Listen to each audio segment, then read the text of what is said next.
కష్టాల్లో ఆపదలో ఉన్న ప్రజలకు నా వంతు సహాయంగా ఉడతా భక్తిగా ఈ సీఎం రిలీఫ్ ఫండ్ చెక్కులు అందిస్తున్నానని చెప్పారు మాజీ మంత్రి ఎమ్మెల్యే హరీష్ రావు. రాష్ట్రంలోనే అత్యధిక సీఎం రిలీఫ్ ఫండ్ సిద్దిపేట నియోజకవర్గంలోనే ఇవ్వడం జరిగిందన్నారు. ఈ చెక్కులను వెంటనే మీ బ్యాంకులో జమ చేసుకోవాలని, డేట్ మారితే ఇబ్బంది అవుతుందన్నారు. సిద్దిపేట క్యాంపు కార్యాలయంలో మాజీ మంత్రి ఎమ్మెల్యే హరీష్ రావు లబ్ధిదారులకు సీఎంఆర్ఎఫ్ చెక్కులను పంపిణీ చేశారు. ఈ సందర్భంగా మాట్లాడారు. ఏ పల్లెలో చూసినా కాలువల్లో గోదావరి నీళ్లు గలగలా పారుతున్నాయని, మండు టెండల్లో పచ్చని పొలాలు కనబడుతున్నాయని సంతోషం వ్యక్తం చేశారు మాజీ మంత్రి ఎమ్మెల్యే హరీష్ రావు. ఒకప్పుడు ఊర్లలో మంచినీళ్లకే ఇబ్బంది పడేవాళ్లమని, ఇప్పుడు ఎండాకాలంలో కూడా సిద్దిపేటలో 85,000 ఎకరాల్లో వరిధాన్యం పండుతోందన్నారు.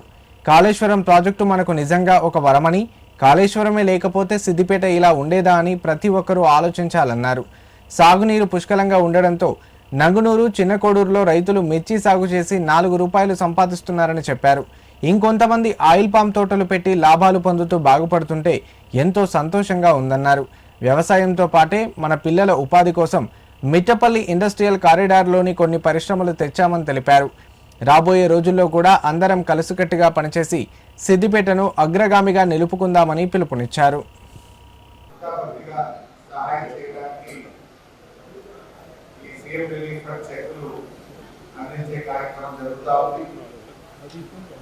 రాష్ట్రంలోని అత్యంత సీఎం రిలీఫ్ ఫండ్లు మన సిద్దిపేట నియోజకవర్గంలో 12,857 మందికి ఇప్పటిదాకా సీఎం రిలీఫ్ ఫండ్ అందించారు. 12,857 మందికి ఎంత డబ్బు అందించామంటే 41,11,00,000 రూపాయలు ఇప్పటిదాకా సాయం చేశారు. అదేవిధంగా ఈ రోజు కూడా ఒక 300 మందికి 62,88,000 రూపాయల చెక్కులు ఈ రోజు కూడా అందించడం జరుగుతాం. సరే, మీరంతా కూడా కష్టాల్లో ఆపదలో ఉన్నారు. ఏదో కొంత ఉన్నభక్తిగా సహకారం అందించేటువంటి ప్రయత్నం. దయచేసి ఈ చెక్కులను కూడా ఆలస్యం చేయకుండా వెంటనే మీ బ్యాంకులో వేసుకోండి. మళ్ళీ డేట్ మారితే మీకే ఇబ్బంది అవుతుంది కనుక రేపు కానీ ఎల్లుండి కానీ వెంటనే బ్యాంకులో డిపాజిట్ చేసుకోవాల్సిందిగా మీ అందరికీ కూడా విజ్ఞప్తి చేస్తా ఉన్నా. మీ అందరితో నేను కోరేది, మన సిద్దిపేట అన్ని రంగాల్లో కూడా అభివృద్ధి జరిగింది. మరి ఇంకా మన సిద్దిపేటను చక్కగా అన్నింటిలో కూడా ముందుకు తీసుకుపోయే ప్రయత్నం చేద్దాం. నేను ఎక్కడ చూసినా నేను పొద్దు నుంచి సిద్దిపేట రూరల్ మండలం, అర్బన్ మండలం, చిన్నకోడూరు తిరుగుకుంటూ వస్తా ఉన్నాను. ఎక్కడ చూసినా కాలువలలో ఇంచుగా నీళ్లు పోతా ఉంది. చాలా చెరువులు మంటలు దొరుకుతా ఉన్నాయి. ఎక్కడ చూసినా ఈ గడ్డల్లో కూడా పచ్చని పొలాలు కనబడతా ఉన్నాయి. సిద్దిపేట అంటే చాలా సంతోషంగా ఉంటా ఉంది. కాళేశ్వరం మనకు వరమైంది. కాళేశ్వరం ప్రాజెక్టు ఒక వరమైంది.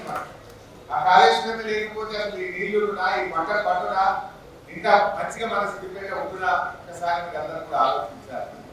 మంచినీళ్ళకే కాదు, తాగునీటికి సాగునీటికి ఇలా ఢోకా లేకుండా అయితే మన సిద్దిపేట.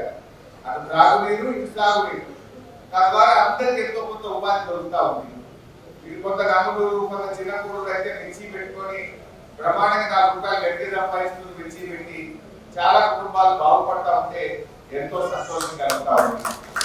కొంతమంది ఆయిల్ పామ్ పెట్టి నంగునూరులో, సిద్దిపేటలో ఆయిల్ పామాయిల్ తోటలు పెట్టి వాళ్ళు కూడా చాలా మంది బాగుపడతా ఉంటే ఎంతో సంతోషం కలుగుతా ఉంది. ఇంకా ఎన్నో ప్రయత్నాలు చేసినాం. కొన్ని పరిశ్రమలు తీసుకొచ్చినాం. మన మిట్టపల్లి ఇండస్ట్రియల్ కారిడార్ లో కొన్ని పరిశ్రమలు తెచ్చినాం. ఐటీ పార్క్ నుంచి చదువుకున్న పిల్లలకు 600 మందికి ఉద్యోగాలు ఇప్పించుకోగలిగినాం. ఇట్లా అటు వ్యవసాయం, ఇటు ఉపాధి, అటు ఐటీ రంగం, అన్ని రంగాల్లో కూడా మన సిద్దిపేట చక్కగా ముందుకు తీసుకుపోయే ప్రయత్నం చేస్తాం.